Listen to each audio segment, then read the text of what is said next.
नमस्कार, जय श्री राम। 13 अक्टूबर 1958 को जैतपुर में किया गया प्रवचन। टॉपिक है साधना। पहले योग साधनों का वर्णन किया गया है। समाधि के लिए आसन करने की आवश्यकता है।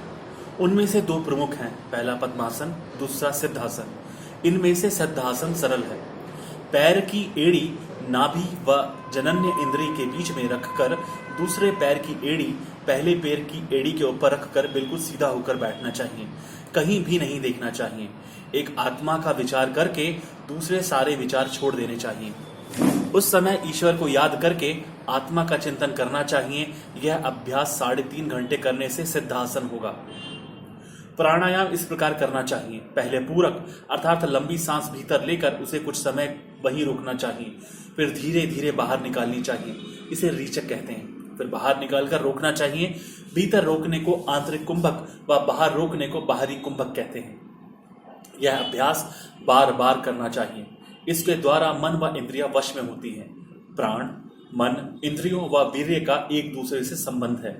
नियम पूर्वक अभ्यास करते ओम का जाप व ब्रह्म का चिंतन करते हुए धीरे धीरे समाधि को प्राप्त किया जाता है। यदि मन वश में नहीं हुआ तो पांचों विकारों में फंसे रहेंगे तथा ब्रह्म प्राप्ति का आनंद प्राप्त नहीं कर सकते। जब विषयों में फंसे हुए रहेंगे तो ज्ञान कहां से होगा? जब विषयों से दूर होंगे तभी आत्मा का सुख मिलेगा। जिस मनुष्य के पूर्व जन्म में निष्काम कर्म किए हुए हैं उसका इस जन्म में आत्मा में प्रेम होता है तथा वह दुनिया के पदार्थों को तुच्छ समझता है। ऐसे वैराग्य से ही हृदय शुद्ध होता है। शुद्ध हृदय से मन वश में होता है तथा चित्त की शांति प्राप्त होती है। जैसे पहले से ही बारूद मौजूद होगा तो उसे तीली लगाने की आवश्यकता होती है, वैसे वैराग्यमान शुद्ध चित्त वाला है उसे सद्गुरु अपने उपदेश द्वारा जगाता है। आत्मज्ञान के लिए राम कृपा, सद्गुरु दया व साधु संगत की आवश्यकता होती है। वे मिले तो बस नैया पार हो जाएगी। उपासना व निष्काम कर्म से हृदय शुद्ध होता है तथा राम कृपा होती है। सद्गुरु दया वह है कि जो उपदेश करें उनके अनुसार चले। वे मार्ग बताएंगे परंतु चलना हमें है।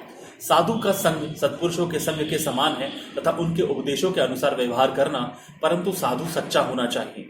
वह सिर्फ सुनी व पढ़ी बातों का उपदेश नहीं करे पर जिसका व्यवहार उपदेशों के अनुसार हो।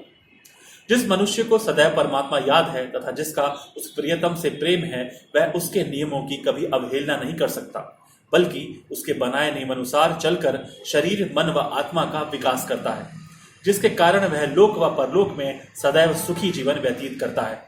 वह सदैव सत्य पर स्थिर रहता है। बुरी संगत से दूर रहकर अच्छी संगत करता है। खराब ख्यालों को भीतर से निकालकर सत्य धारण करता है।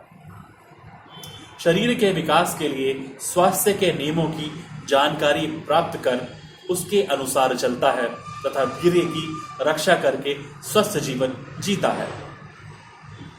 आत्मा का चिंतन व ईश्वर का स्मरण करें। अपने वास्तविक स्वरूप में निश्चय धारण करें। एक टोपी का ही दृष्टांत लें। टोपी किससे तैयार होती है? कपड़े से।